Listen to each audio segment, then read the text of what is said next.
আল্লাহ, আল্লাহু আকবার। এই দুনিয়ার ভিতরে তাকাইয়া দেখো, আল্লাহু আকবার, কত মানুষ আমার মাওলার পাগল। আহারে কপাল পোড়া, আরে তুই আমি যদি আমার মাওলার পাগল তাদের মতো হইতাম। আল্লাহু আকবার। আমার মাওলার সমস্ত পথ কইলা দিত। শুধু তাই না, আমার মাওলা তার কুদরতের কোলে আরে জাগা না দিয়া পারবে এরা।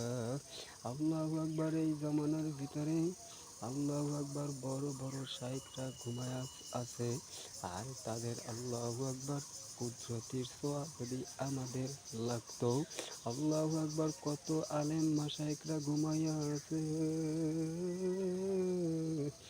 আল্লাহর বদলে ক্রমে তাদের সোহবত যদি একবার নিতা, তারা কোন আদর্শে চলল, আল্লাহু আকবার, তারা কোন পথে ধাবিত হইল, আমার মাওলা কোন পথে চলতে বলল, আমার মাওলা কোন পথ থেকে বের হইতে বলল, আর নবী সাহাবায়ে কেরামরা কিভাবে চলল, তাদের সুন্নত যদি আঁকড়ে ধরতা, তাদের সুন্নত যদি আল্লাহু আকবার আঁকড়ে ধরার মতো ধরতে পারো, আল্লাহর ফজলে ক্রমে তুমি যতই আল্লাহু আকবার খারাপ কাজে ধাবিত হও না কেন, আহারে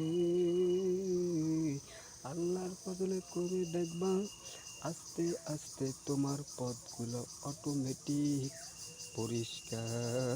কিন্তু আল্লাহু আকবার, আল্লাহ, কিন্তু মাসের পর মাস চইলা গেল, বছরের পর বছর চইলা যায়, এক পর্যায়ে তোমার পরিবর্তন তো আসে না। আল্লাহু আকবার। আমার মাওলা কি বলছেন? আল্লাহু আকবার। ইন্নাল ইনসানা লিরাব্বিহি লাকানুত।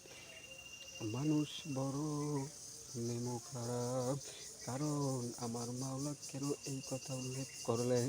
আল্লাহু আকবার। কপাল পোড়া আমরা মানুষ। আল্লাহু আকবার। 18,000 মাখলুকাত আমার মাওলা কম বেশি বানাইল, তার ভিতরে আমার মাওলা মানুষকে সবচাইতে দামি সম্মানিত করলো। এই দামি সম্মানিত করলো আমার মাওলা কেন আমাদেরকে এত পবিত্র বানাইল? আহারে এই কথা যদি চিন্তা করো, আল্লাহর ফজলে ক্রমে বেদিনের আস্তানা ভাইঙা, আল্লাহু আকবার, সুদের কারবার ফালাইয়া, আল্লাহু আকবার, আমার মাওলার পথে ধাবিত হইতা। আর আজকে পবিত্র জুমার দিনে আল্লাহু আকবার, কত ফজিলত। এই জুমার দিন গরিবের জন্য আমার